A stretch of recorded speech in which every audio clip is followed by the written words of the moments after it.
Okay, so today, since we have this extra time, according to what was the outcome of the poll, apparently most of you, of the people who are usually attending the course, wanted to attend lessons also this week. So we are going to continue with layer 3, and instead other exercises on layer 4, basically about ARQ, and also the Kahoot about layer 4 are postponed to next week, so everybody can attend. So we are now going into the network layer, or layer 3, and this is rather complicated, so it will be segmented in different parts. So this is just the introduction. So the network layer is basically offering the transportation service to the transport layer in order to implement the communication between different hosts placed in different geographical positions or sites.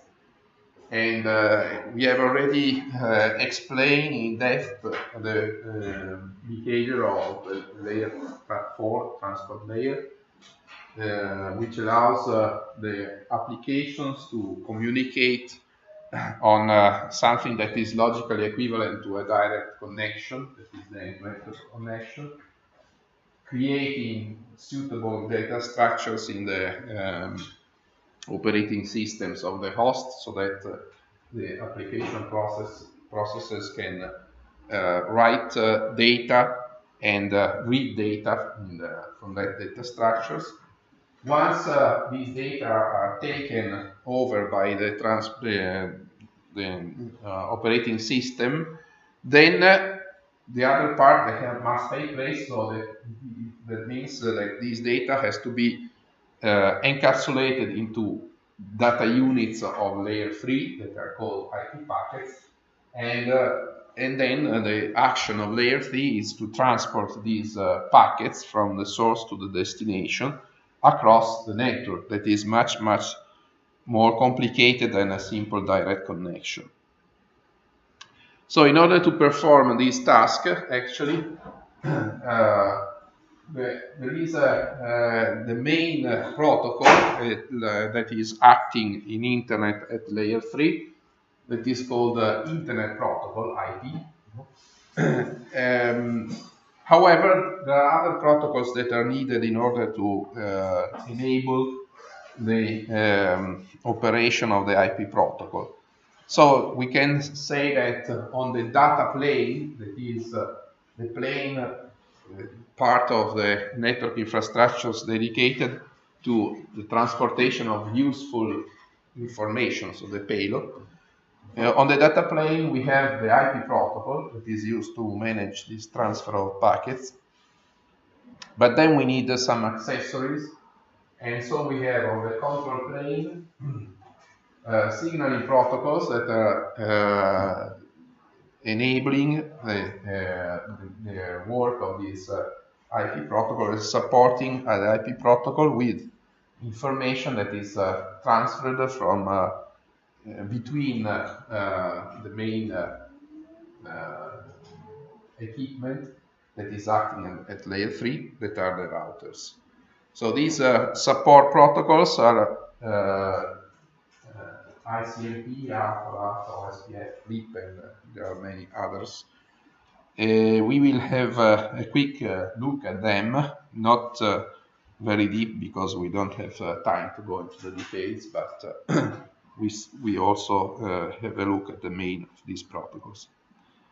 Actually, these are referred to here as a control plane, but they are not strictly only control plane, they are also what is called the management plane. In particular, ICMP is more used for to transfer information that allows to, for example, manage errors or exception. while ARP, RARP, OSPF, and RIP are more dedicated to the control plane because they carry information that is useful for routing. So in order to understand where to send these packets to go from the source to the destination. So in order to implement all these functions, we have to perform at the network layer some more basic operations. The first is the addressing, which means that the host or the routers must be uniquely identified over the network. As we will look at later, this must be better specified. They are not host and routers that are identified by addressing, but interfaces of host and routers. Then the second operation is forwarding. So this operation is carried out by the router, which is the main intermediate node of the network layer. We have already introduced it roughly in the first part of the course. And the basic function of a router is to take packets from input interfaces and transfer these packets to the output interface, each packet to a specific output interface or outlet. And this operation of transferring packets across the node, the intermediate node, is called forwarding. But the intermediate node must know where to send the packet, so to which specific output interface to send a specific packet that was received from an input interface. So this means that each node must have the basic information that allows to understand where to send, to which output to use to send the packet, and this information is a routing information. Why is a routing information? Because by the combination of all these basic forwarding functions that all the routers from the source to the destination that are crossed by the packet performs to that packet, by this combination you find the path of the packet. So the packet must follow a specific path in order to go from the source to the destination. So each router must be aware of this path, or more precisely of a small piece of this path, and this is the routing operation that allows the router to understand where to send this packet. Since routing implies finding the path from the source to the destination, is clearly an operation that is network-wide, because you have to go from one point to the network to another. And so in some way all the equipment that is involved in this operation has to agree in order to come to make this path consistent. So the path that goes from the source to the destination according to a selected according to a certain logic. Okay. So for this reason, intermediate nodes have to exchange some kind of information, okay, about the routing. And in order to do this, to exchange this information, we have the routing algorithm. The routing algorithms are like the ones that we have looked previously, OSPF, RIP, for example, are the algorithm by which routers exchange information so that they can create a consistent path for each packet. Why they need to exchange information? Because the implementation of routing in Internet is fully distributed. So there is no central intelligence that knows all the network and look at the network as a god and decide a priori what is the path to follow, but the path comes out from the distributed process of all the routers. And so in the final part of this section dedicated to layer 3, we will look closely at the algorithms that are needed in order to perform this routing operation. We will not go into the details of the of the protocols that are associated to this algorithm, but to the algorithm, so the logic basically.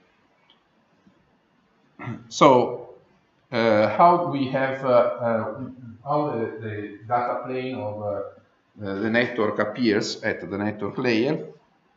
Each here you can see an example where we have two hosts.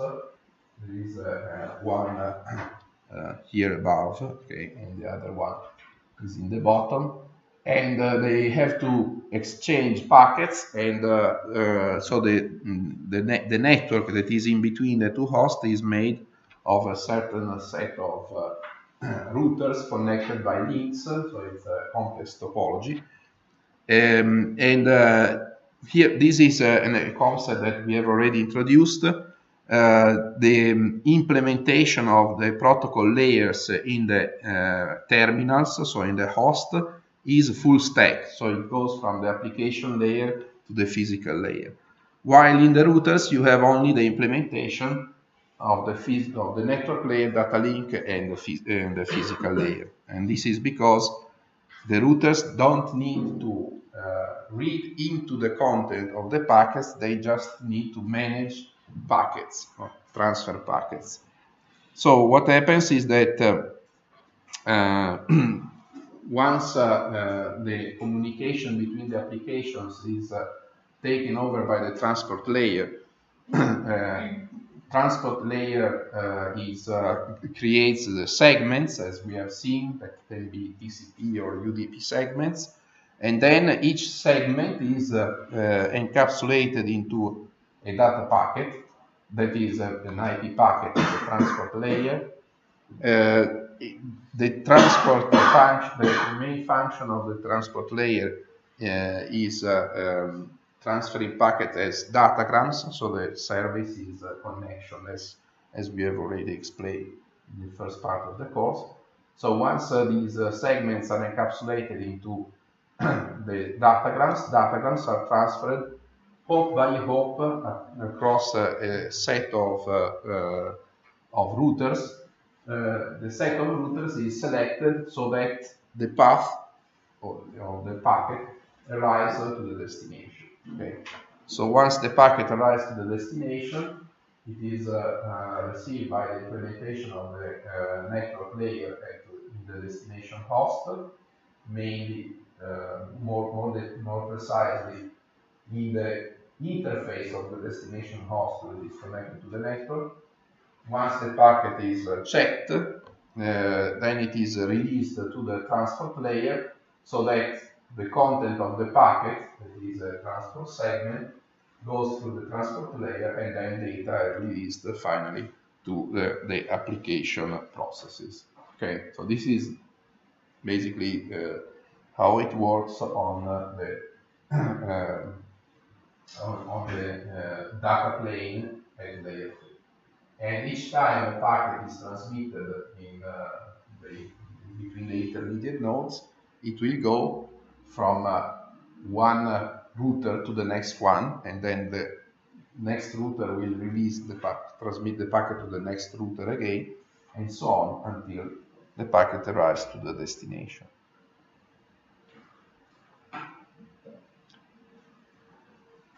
The data plane provides a service that is best effort and connectionless. So this is why IP packets are datagrams. And as we know, the packets may take different routes between source and destination. So each packet is basically individually considered. That is why it's a datagram. And if the routing scheme or the routing path changes during transfer of a packet of a same connection, this does not is not recognized by the network layer. Okay, so packets may take different paths. This means that they can also arrive at the destination in an out of order sequence, and this is why then the transport layer has to take care of all these things. So if the transport layer is providing a service at the application layer, that is, for example, the TCP, so it's reliable and with the guarantees, then the transport layer will have to reorder packets before releasing data to the application layer. But this is a task that is not performed at the network layer. Okay, so the network layer only provides the basic best effort and connection as service.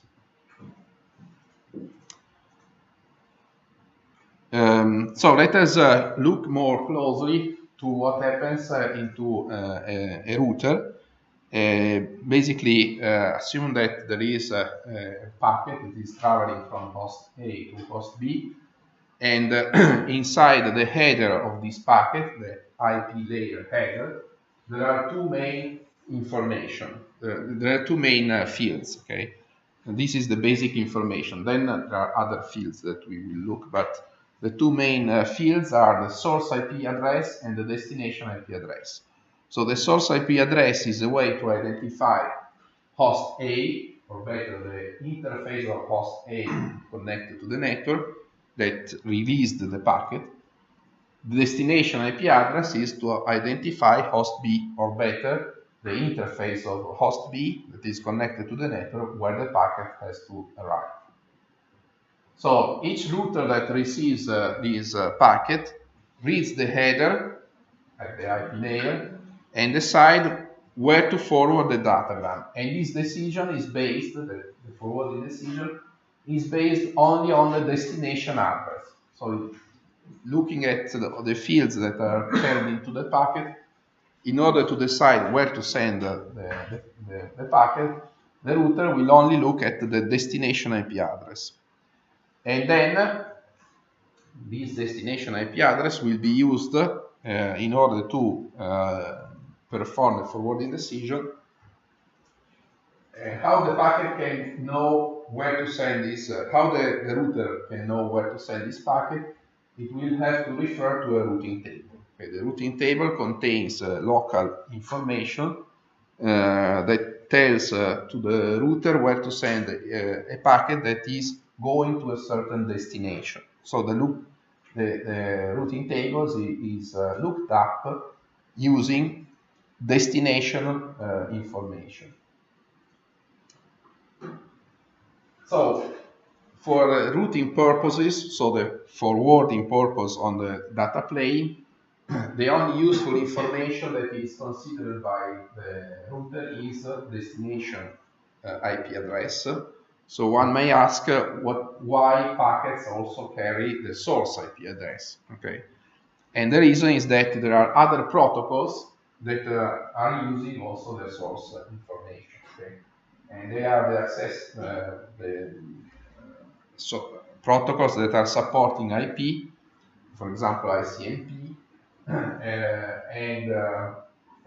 so this information of regarding the source IP address has to be inside the packets.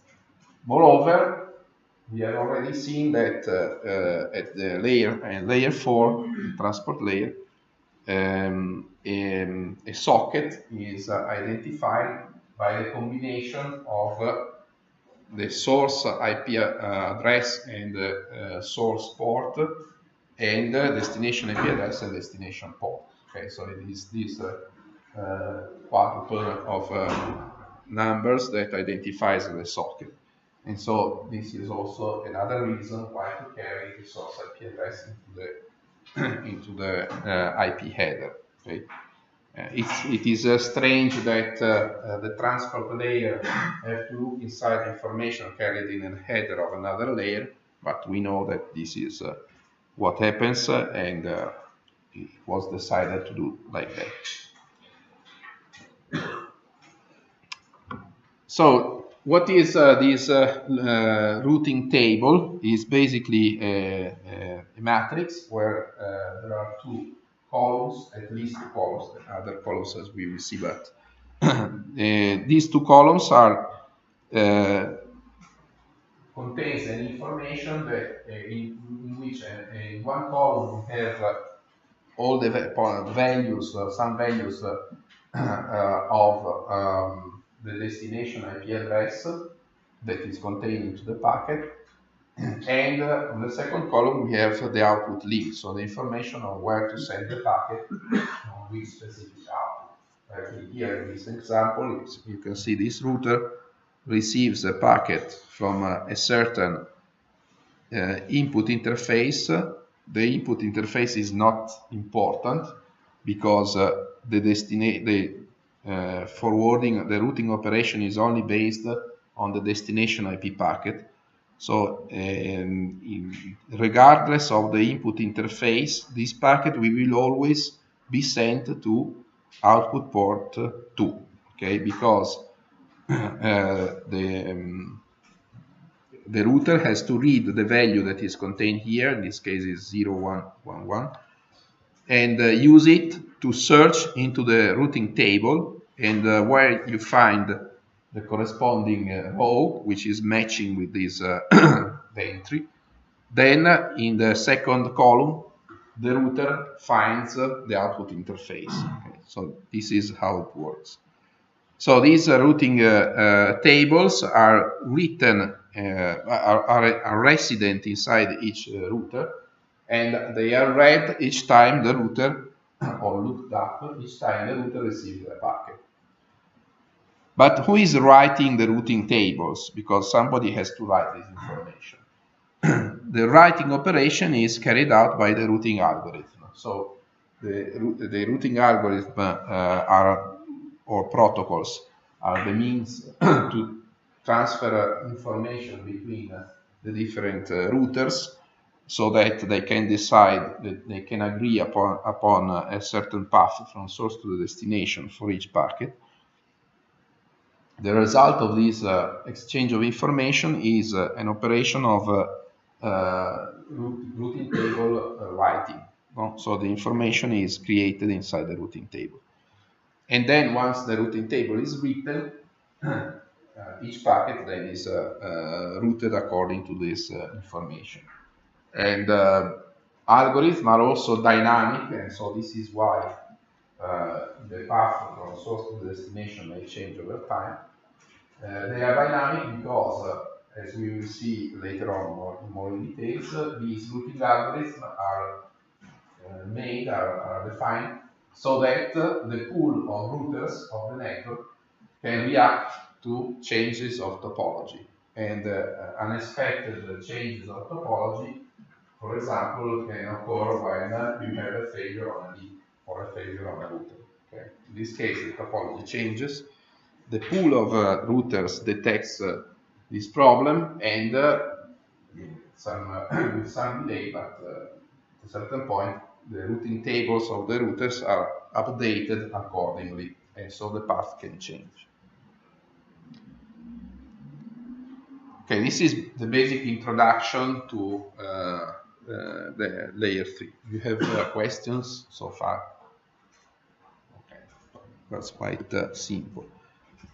Now, as we will dive into the details, it will be not simple anymore.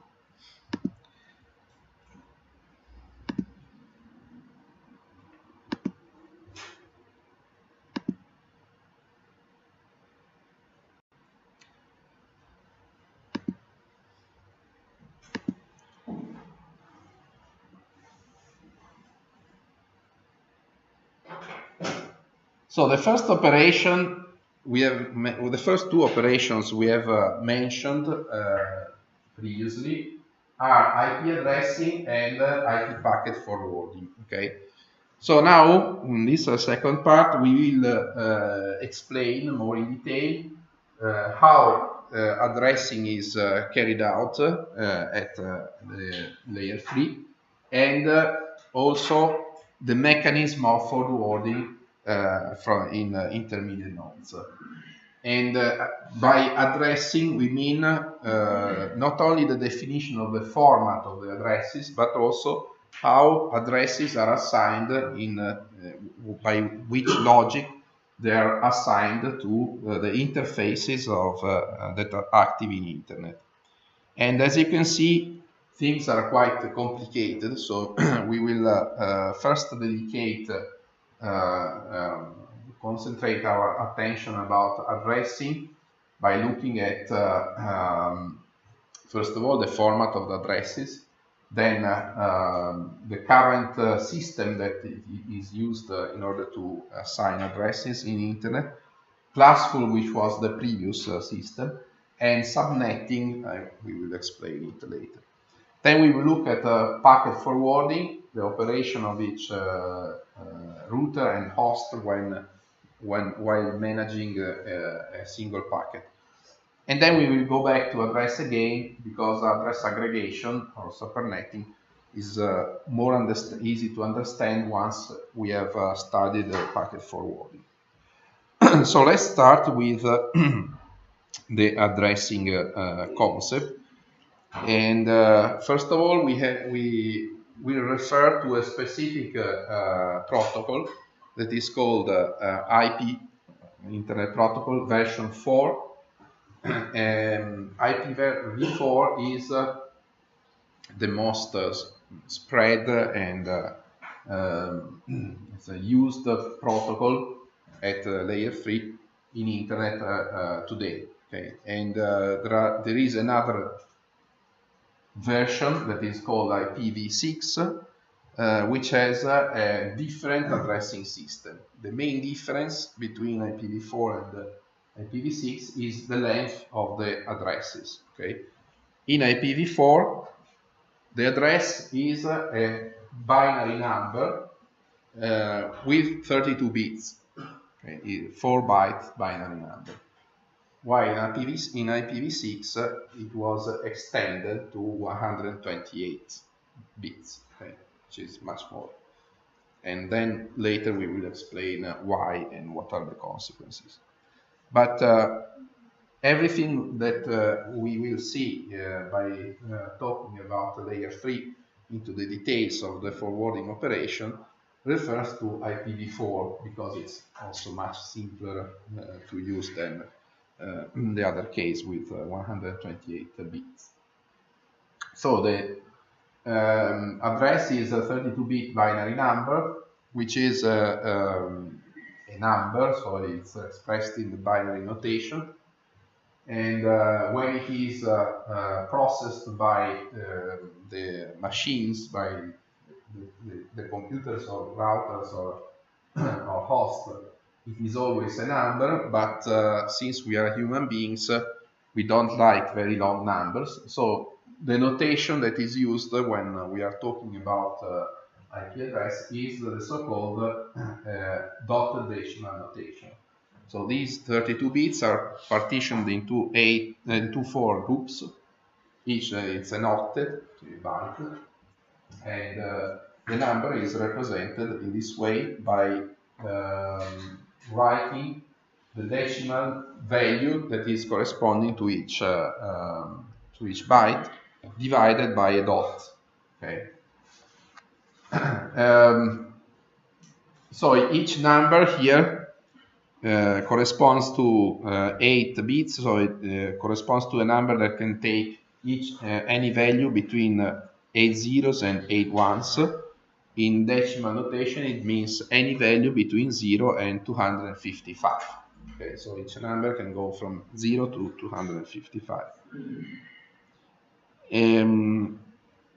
This decimal notation has a lot of implications, as we will see also in the way that was used to assign these addresses. This number is an address, so it is associated to a specific element of the network, and the element is the interface that is connecting a host or a router to the network. It's not assigned directly to a host or a router, so it does not identify a piece of equipment, because hosts and routers can have multiple interfaces. Okay, so you cannot say that, for example, 128.11.331 is assigned to router A, because router A has many interfaces, and each of these interfaces has a specific IP address. The addressing system of Internet is based on the assumption that each address has a universal meaning, so it is unique.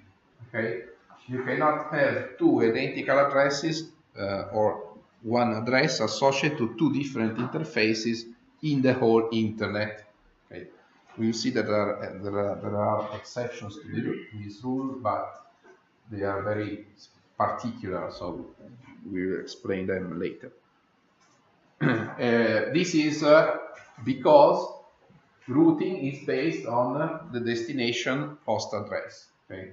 So the routing system and the forwarding system is based only on the examination of the destination address, so the number that is written inside the packet in the field destination IP address, which has that format. That number must be referred to a unique network element that is a unique interface. And in case of communication of a packet towards the host, that number is the interface of the destination host.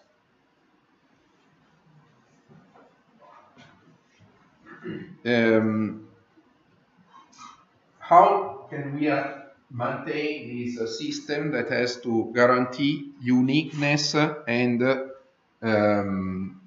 universality of these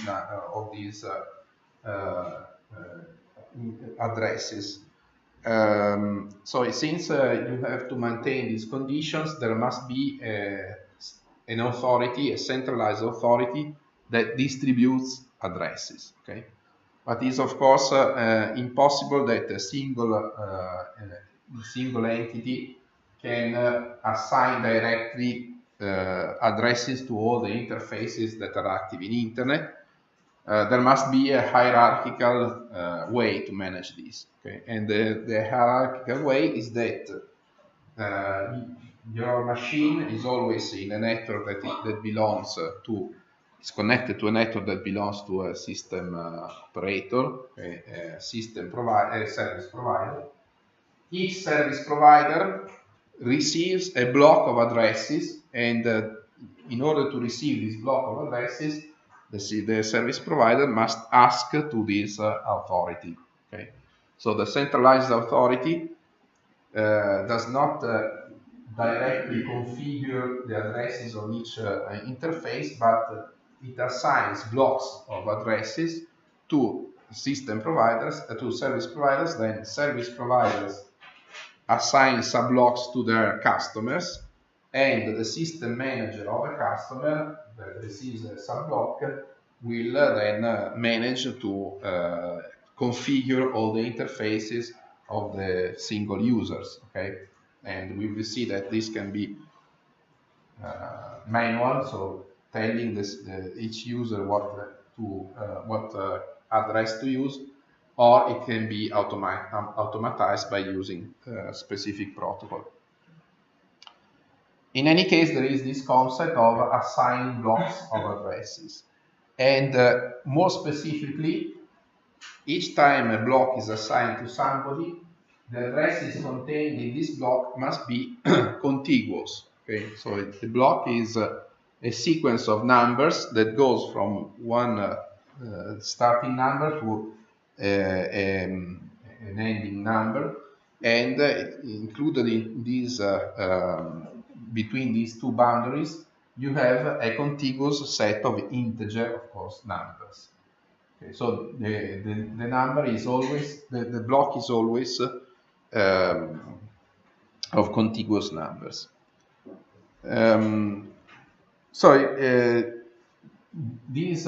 Since these numbers are contiguous, it means that when you write them in binary notation, they will share a part of addresses. So this part of address is common to all the addresses that are contained in a certain block. Okay. I forgot to say that when you write an IP address, you always go from the left to the right, and from the left you have the most significant bits and bytes. To the right, the least significant bits or bytes. So in order to have a contiguous block, okay, you must share by all the addresses that belongs to the same block a certain number of bits that must have the same value in all the addresses of the block, and this set of bits starts from the most significant bit, okay, so from the left. This is called network prefix or net ID, and this sequence of n bits identifies the block of addresses. The block of addresses is also called IP network. Okay? It's a very strange concept, but we will see then what is the implication on the physical on the physical side. But by now you can just consider that an IP network is a set of contiguous addresses identified all by the network prefix or net ID, and these addresses shares the same sequence of n most significant bits. Then the rest of the 32 bits that is not included in the network prefix identifies a single address in this block. Okay, so it is called host ID. Why? Because it can then the full number, so the net ID plus the host ID, can be assigned to a specific interface, so it identifies a host in the network. Okay.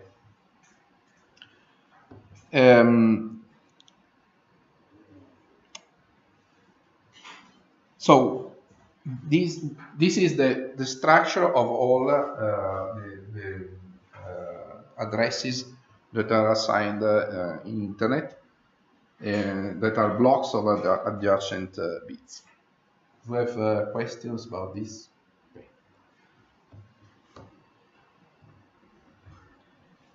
So what is this small n that we have written here? The small n is actually variable, so it depends on the type of network of IPNet that you want to build when you are assigning this block of addresses. And the variability of n is very important because it is a very important element in the way that these addresses are distributed. So the way to divide the full address space in internet. So we start considering the first way of creating this block of addresses that is called CID, Classless Internet Domain Routing. Okay? The name will be clear later when we will talk about the classful addressing. CIDR is the most recent way to distribute addresses, and it is also the simplest one because it allows this n to be completely independent on the value of the numbers that are given, so on the rest of the address. So basically, if we name x, y, z, w the single values of the 4 bits that are composing the IP address, and the small n is always the separation between the network prefix and the host ID. with the CIDR mechanism, n is completely independent on x, y, z, and w. Okay. So each time service provider asks for a block of addresses that are contiguous, that is the condition that is always maintained, it receives a block that is defined in this way, but by assigning the starting address of the block plus telling also what is n, so what is the length of the IP address of that block. Okay. So the first address is always x, y, z, and w, and then n tells you how many addresses you have in the block, and the number of addresses that you have in a block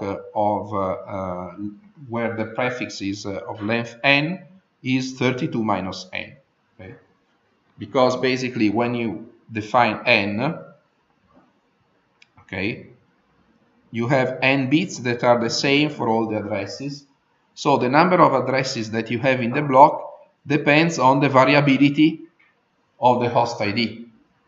Okay, so on the number of bits that you have in the host ID. And in the host ID you will have 32 minus n bits. Okay. So the length of the block is 2 to the 32 minus n in terms of number of addresses. For example, here you have a block that is 134.76.96.0/19.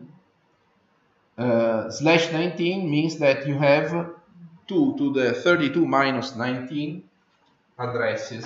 Okay. That is equal to 2 to the 32, 20, other resource calculation is already there, to the 13 addresses, that is 8,192. So this block has 8,192 addresses that are adjacent, and the lower bound is 134.76.96.0, that is this one. What is the upper bound? You have to take the number in binary digits, and that is basically so basically you have the first bit that is equal for all the addresses, first byte second byte equal to all the addresses, the third byte is equal to all the addresses until the third most significant bit. Okay, because 19 means 8 plus 8, which is 16, plus 3. Okay, so the network prefix finishes at bit number 19. So here, okay. So all the addresses in the block will start with 134.16.76 and then you have 0, 1, 1. Okay. This is common to all the addresses. This means 96 in decimal form. So what is the upper bound? You have to make, let's write it on the board. So you have 134.76, which is common, and here I start using the binary notation 0, 0, 1, 1, and then these are 3. So you have still other 5. Okay, this is the starting point, and here you will have all zeros. What is the upper end of the interval? It will be 134.76, and here you have to write, this is the boundary of the network prefix, 1, 1, all ones. Okay, that is the upper point. which written in decimal notation is this number here. Okay.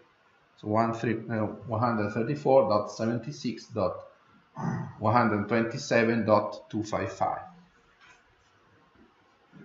What is in between is 2 to the 13 numbers that are addresses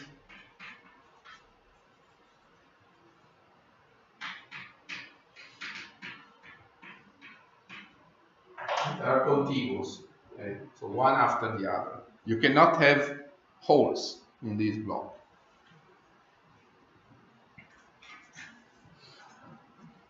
This method, that is assigning blocks that are defined by the lower end plus the size of the block in terms of length of network prefix, is very flexible. Okay? And it came after the classful addressing system that we will see later, in which this n was instead a function of the value of these other field, of these other numbers, and in particular of the first one.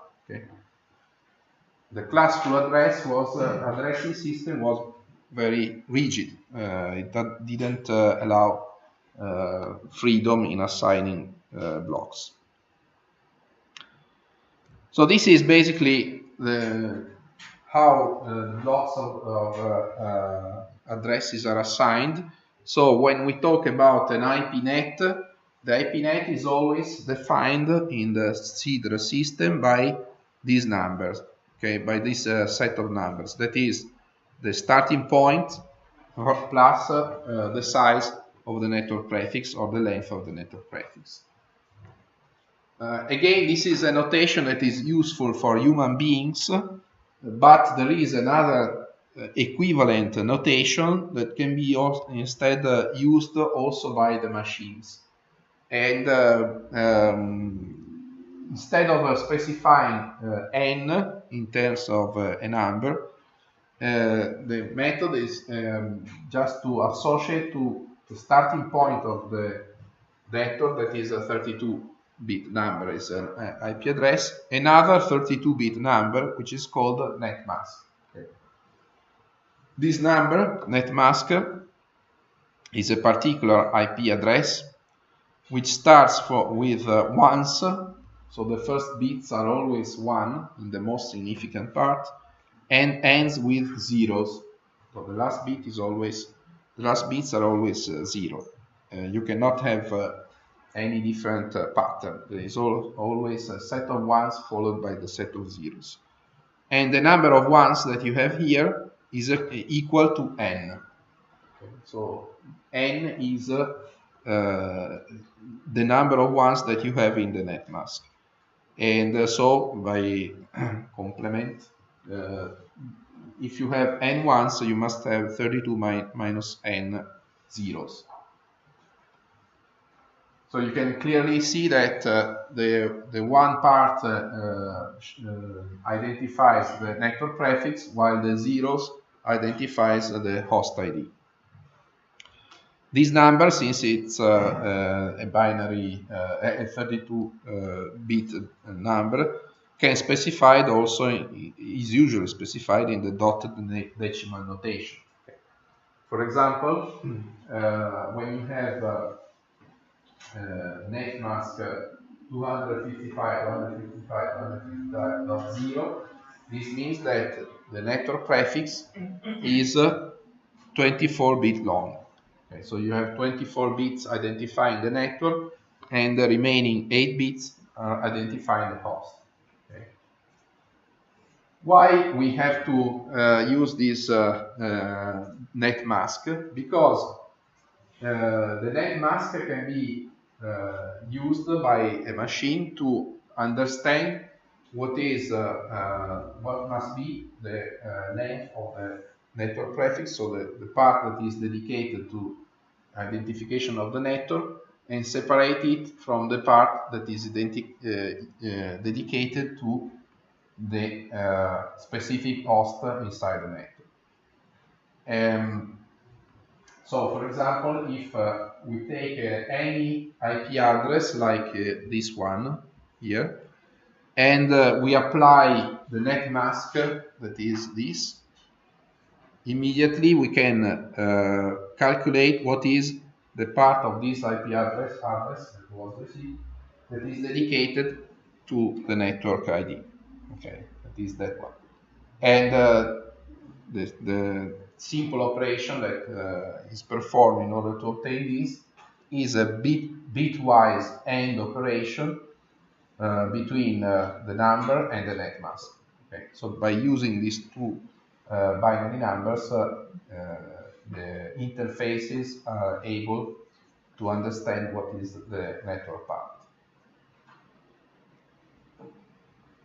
So here we have equivalent notations. For example, the net ID that is 130.86.0.0 represents all the 2 to the 16 IP addresses that starts with the bit pattern this one plus this. These are the binary notations of 130 and 86. And then we have 00. And we can write this in two different ways. The first way is to assign, to express this network by providing the pair 130.86.0.0 plus net mask 255.255.0.0. Okay. And this is the way that is used by, as we will see later, by routers and hosts in order to understand, to represent networks. Then we have this notation that is the same that we have seen before with /n. In this case, n is 16. We can write it also in this way. Sometimes this is useful. The wildcard, the asterisk, the star, stands for any number. And in fact, here you have the first two numbers that are fixed because they are shared by all the addresses in the block. The second two numbers, so the second and the third and the fourth byte, can take any value between 0 and 255, okay, in the decimal notation. This is quite simple when you have the length of the network prefix that is an integer multiple of 8. Okay, so if you have octets, so the network prefix in this case is 16. So the first two bytes are fixed, the second two are variable, so you can use the wildcard. But if you have that the network prefix is, for example, 18 or 19, then you cannot use this notation, because here the third bit is specified. The third byte is specified only in the first bit, but then you don't know. The other possibility is to write the range, so you can write the starting address and the end final address of the block, and all the addresses of the block are included. Okay, these are all equivalent. So we have defined the IPNet as a block of addresses, of continuous addresses. Actually, most of the times, this logical concept corresponds to a physical concept. So when you assign a block of addresses that is an IPNet, usually this is assigned to a pool of interfaces which are connected on the same physical network. Okay? So each interface is actually a system which implements the network layer, the data link layer, and the physical layer. So you have them implemented in this interface, and in this interface of the router. When you are assigning IP addresses to these interfaces, and these IP addresses comes from the same block on the same IP net, it is usually good practice that these interfaces are also physically interconnected on the same network. What is this physical network? Actually, most of the times is a layer 2 network. So a network that is created by connecting elements, and it behaves as a single network entity at the data link layer. Okay? We have not explained the data link layer yet, then we will see in the next part of the course what is a layer 2 network more in details. Okay, but basically, for as far as layer 3 is concerned, the layer 2 network is a physical implementation that is able to transfer information from one of these interfaces to any other of the interfaces. Okay.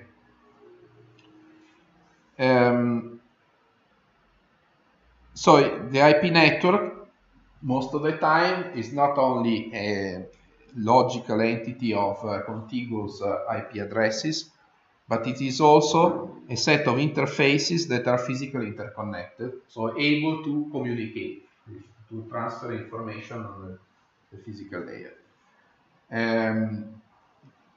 These interfaces are usually interfaces of hosts, but if you want this network not to be isolated but to communicate with the rest of internet, you need at least one router with an interface that is connected to this network. So when you are assigning the IP addresses of your block, you always have to take into account not only the interfaces of the hosts, but all the interfaces of the routers that are connected to this IP net, and there must be at least one router connected, otherwise the network is a closed system. Okay. When you have this coincidence between so the one-to-one matching between the IP net and the physical network, this means that usually these interfaces not only have an IP address but also a MAC address. The MAC address, that is this number here, is an information that is used by the network at layer 2, connecting these interfaces in order to transfer information. Okay. So once these interfaces have a MAC address, they can also communicate on the layer 2, so in the layer 2 network. The assignment of an IP block of addresses to the same layer 2 network, as I told, is best practice, is not mandatory, because as we have already mentioned in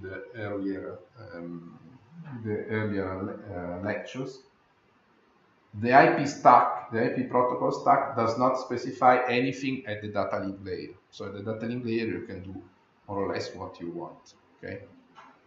And as a matter of fact, there are some ways when you can use the same block of IP addresses for many layer 2 networks, not only one but multiple layer 2 networks, or vice versa. You can use two different block of addresses on the same on a single and the same layer 2 network. But these cases are very rare. Say there are ways, protocols in order to implement these, but we will not look at these strange cases. So for the purpose of this course, we can always assume that when you have an IP net, then you have a physical network that is basically coincident. Okay.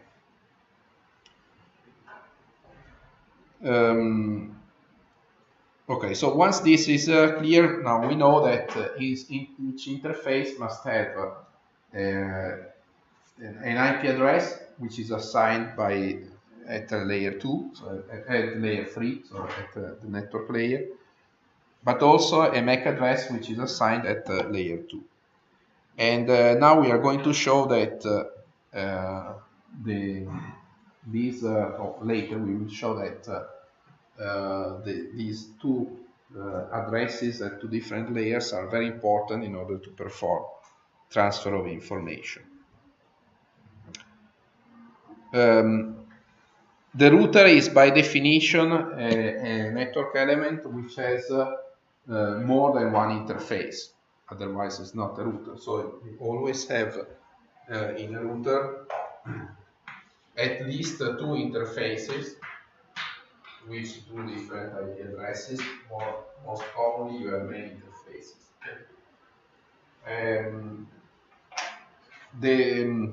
The host instead usually has a single interface, but you can also have hosts with multiple interfaces.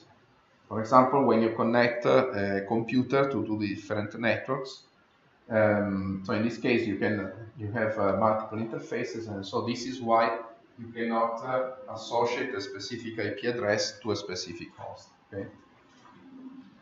In the most common case of our PC, we have at least two interfaces. One is for the connection to the wired Ethernet, and the other one is Wi-Fi interface. Okay? They are two different network interfaces. The difference between this situation and our PCs is that in the most common case, in our PCs, there is only one of the two interfaces that is active at the same time. So while you are connected to the wired internet, the Wi-Fi is deactivated, so it's switched off. While you are connected at Wi-Fi, the other interface does not work. But this is only because the operating system is like that, but nothing prevents you to make some changes in the operating system to enable both interfaces at the same time. And you can in fact implement a router also in a PC. Okay? If you have many interfaces, you can implement a router, this kind of system in a PC with the suitable software. But in any case, you have always to consider that also the host can have multiple interfaces, and so this is why you have always to associate an IP address to a specific interface and not to a network element. There is a condition that holds both for hosts and routers, and the condition is that you cannot assign two interfaces of the same equipment to the same IP network. Okay, as you can see here in this picture, here we have a host and a router. The host is on the top, the router is on the bottom. They are connected by two links, basically. But as you can see, the network here is different, is another network of the network here. Okay? Because if we connect two interfaces of the same device, being it a host or a router, to the same IP network, that means that we assign to two different interfaces two IP addresses that are taken from the same block. Then the forwarding operation does not work anymore. Okay, this is a misconnection, and it is not possible. Basically. So if you do it, there are several systems that react in different ways, but usually they tell you that you are making a misconnection. And now that when we will look at the forwarding mechanism, you will clearly understand why this condition must be always enforced. So this is an example of a block that is an address block that is assigned in the CIDR notation. So the address block is this one. This is the network address. You have the starting address 190.86.87.140.200, /29. So this means that we have here, this is the address block that is represented by showing the first address and the last address in the block. The addresses goes from .200 to .207, okay, because /29 means that n, that is the length of the network prefix, is 29.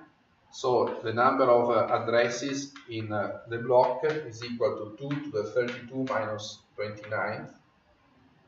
That is 2 to the 3, 2 power 3, that is 8. Okay. So you have 8 addresses. If you go on the left side here, you can see a set of hosts that are connected to the same layer 2 network. So in this case, we have the coincidence between the IPnet and the layer 2 network. And the addresses of these hosts are taken from, so the interfaces that are here are assigned addresses that are taken from the block. As you can see, you can never assign the first address of the block. The first address of the block is dedicated to identifying the network. Okay, so it cannot be assigned to a working host. So you will never find a host with address 190.87.140.200. That is forbidden because that represents the whole network. And then you cannot assign also other addresses in the block that we will explain later, like this one that is a special address. Okay, so you cannot assign it to any interface. This is basically the first address, and this shows you that here we have the 200. 200 is equivalent to this number in the decimal, in the binary notation, and the first 5 bits are part of the network address. So the first address that you have, the first host ID you have is 000. The last host ID is 111. Okay, so it means 8 blocks, 8 addresses. Here there is also this breaking of 200 into a sum of 128 plus 64 plus 8. This is points to refers to an easy way to make a conversion between decimal and binary notations. Basically, you can you have always to remember that when you write a binary number that is included in an octet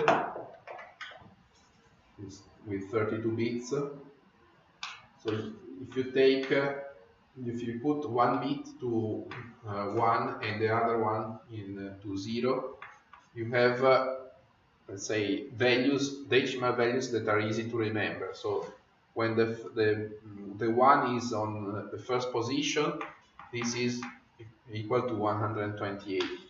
When you have the 1 in the second position, this is a 64. When it is in the third, is a 32. When it is in the fourth, this is a 16. Then you have 8. Okay, then 4, then 2, then 1. So if you remember this, each decimal number is associated to a binary number where you have a 1 in a specific position. So if you decompose, if you break the total decimal number as a sum of these elementary numbers, that you can immediately write the decimal notation. For instance, in this case, we have 128, 64, and 8. So you have a 1, 1 this position and another one here. and the white space is also useful. So if you don't want to use the machine, then you can do it by manually by remembering this this rule. Yes. I can just understand why the last point is special address. We will explain it in a moment. Okay. So in fact, exactly the next topic is special addresses. So there are special addresses with that means that the usage is for special purposes, so they cannot be assigned to interfaces, or they can be assigned to interfaces but with special care. And so now we are looking to see all the cases. So there is a first block of addresses that is so-called, it's reserved to the so-called private addressing system. As we said, each IP address in internet must be unique and universal. Okay, so you cannot have two interfaces with the same IP address in the whole network. However, this requirement, this condition is very strict, so it was conceived still at the beginning of internet, that some addresses were reserved to the private usage. That means that they can be assigned to multiple interfaces in internet, provided that these interfaces belongs to the private, so-called private realms. This means that when you have a packet that is going to that specific interface, or it is carrying that address in the header, it cannot circulate freely in the whole internet, but has to remain inside a subsection of the network. And there are 3 blocks of addresses that are reserved for this special purpose. The first one is a /8 block that goes from 10.0.0.0 to 10.255, so on and so forth. Then you have /12 that goes from 172.16.0.0 and until 172.31.255, and then you have this /16. Okay. So when you are taking an IP address from one of these blocks, you can use it only for local, to assign to an interface for local purposes. So this means that you can use these blocks or sub-blocks as you want to distribute IP addresses to interfaces of a network, an IP net. Here you will have routers that are connected to this IP net. The condition is that when these routers receive packets that are coming from this IP net and going to the remaining part of the internet, this means that this packet will have a private IP address as a source address. They cannot forward these packets. Okay? They can forward these packets, but before these very special routers must perform an address rewriting operation. So they have to change the private address that is in the source part into a public address. So an address that is taken from other blocks that are not included in these blocks. Okay? So once they do this operation, converting the private address into the public address, then the packet can be forwarded outside. Okay.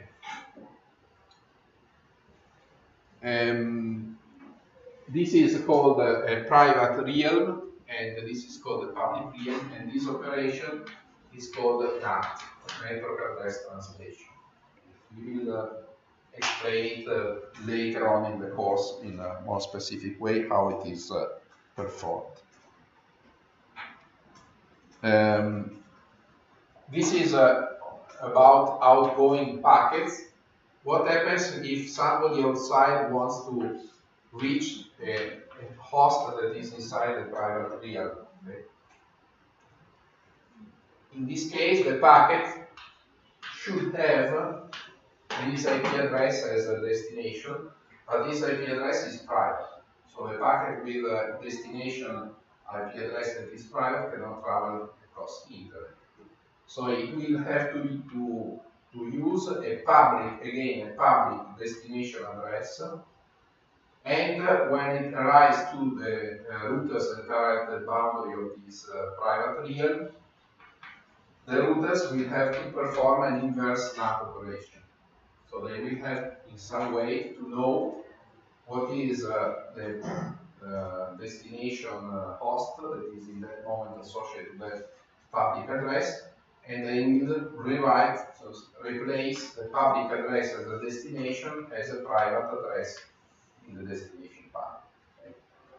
Once this operation is made, then the packet can freely circulate, but only inside the private realm, not outside. So these are the first addresses that are reserved for special purposes. Then we have in each network, in each IP net, the first address of the block that is with host ID all set to 0, that cannot be used, as we have already said, because it represents the network. So it will never be used by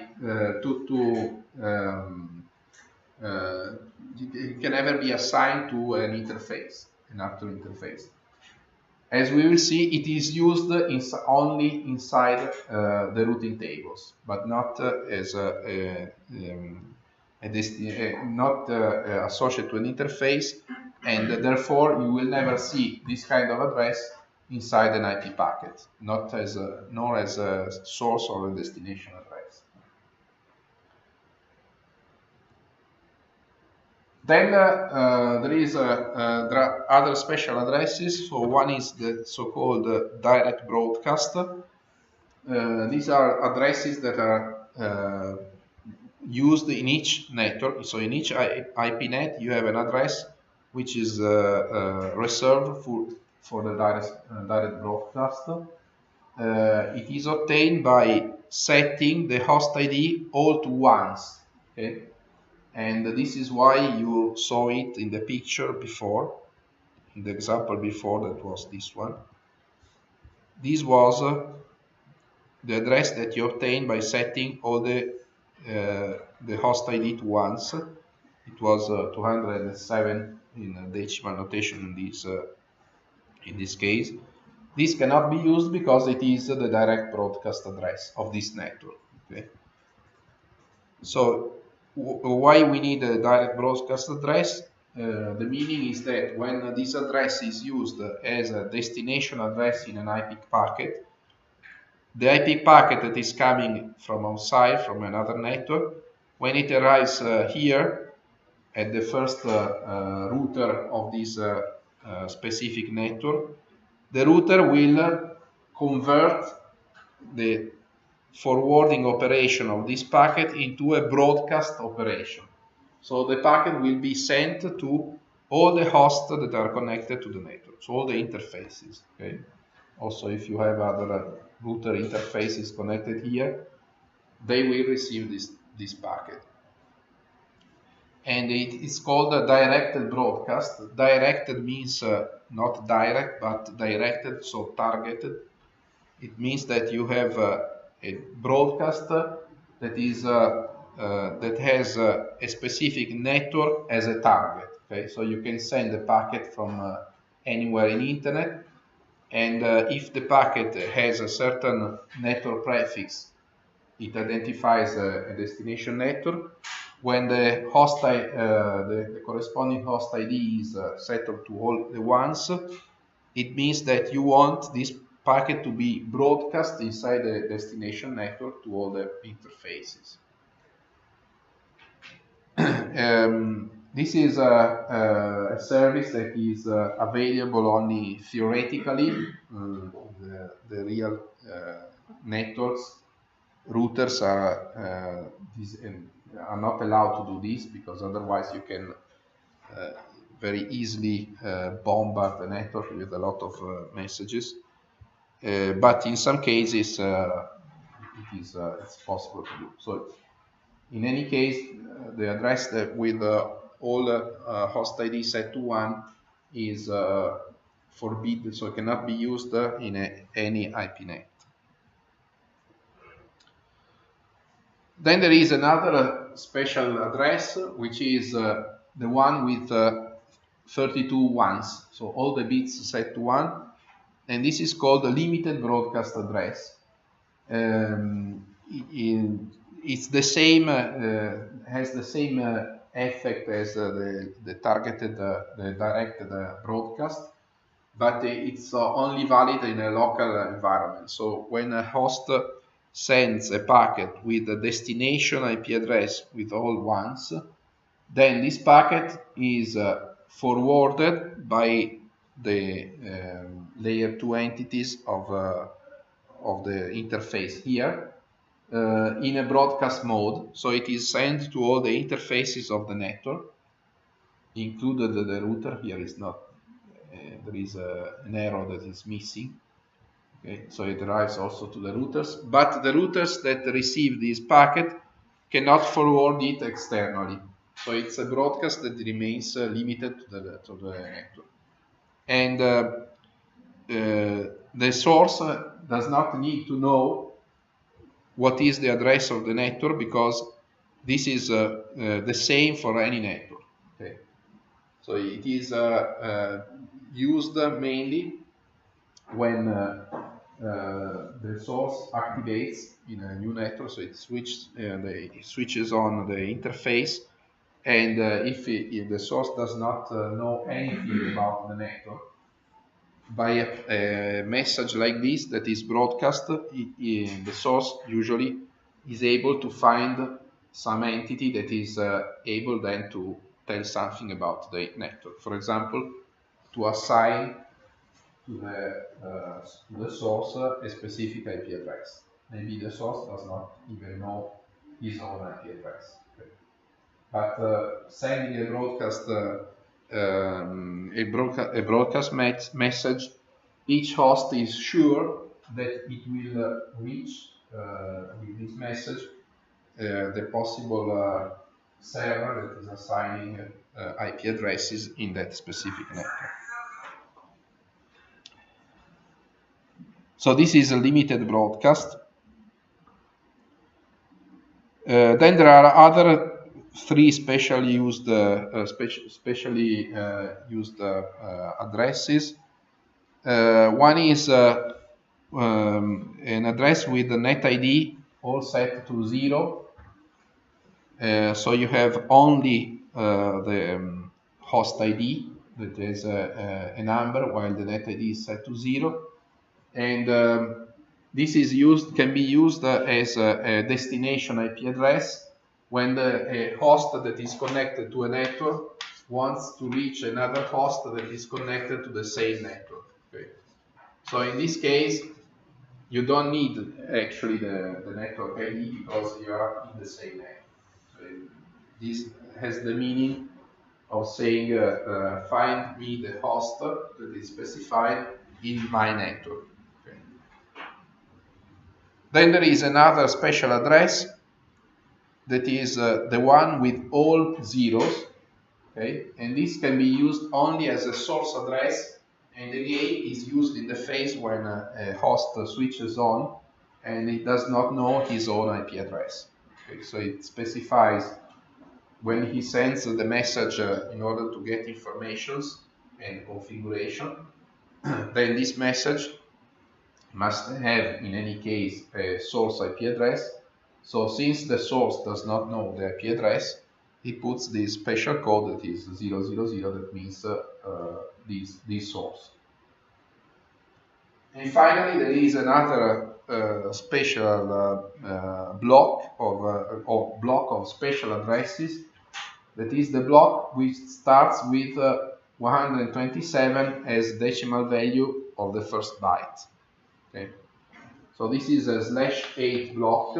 So it means that the network prefix is 8-bit long, and it goes from 127.0.0.0 to 127.255.255.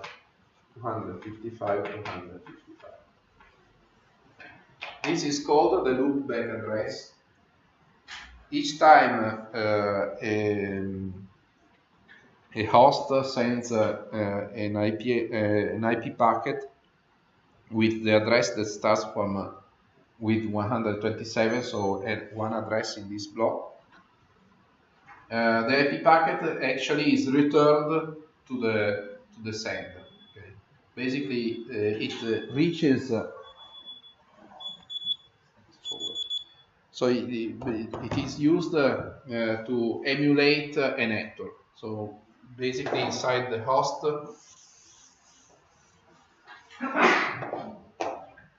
So you have the operating system and then the network interface, and here an application.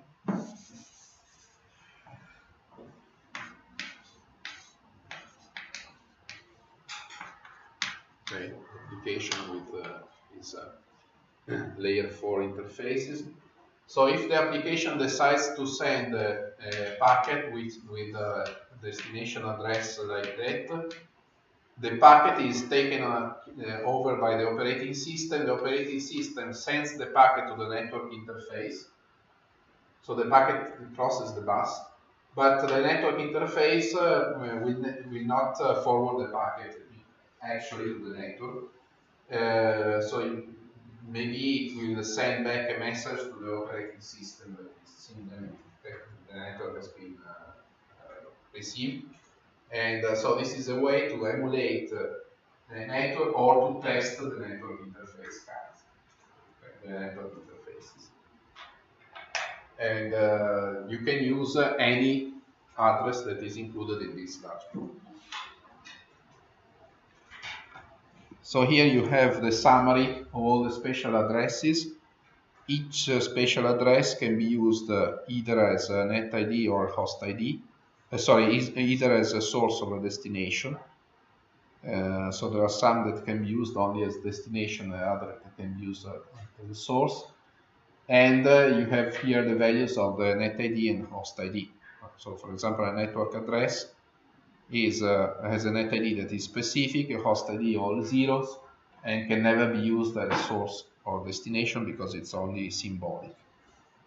And here you have also the list of the blocks of the private addresses. Okay, so tomorrow we will look at the classful addressing scheme and subnetting, and then hopefully go towards packet forwarding. That is where all these rules are applied in practice. Okay, thanks. So tomorrow it's yeah. I don't understand why we can't different interface of the same network connect with the same network. Sorry? I don't understand why we can't connect different interface to the same network. To the same network. Yeah, okay. I would like to ask you to wait until tomorrow, because then you will understand very well.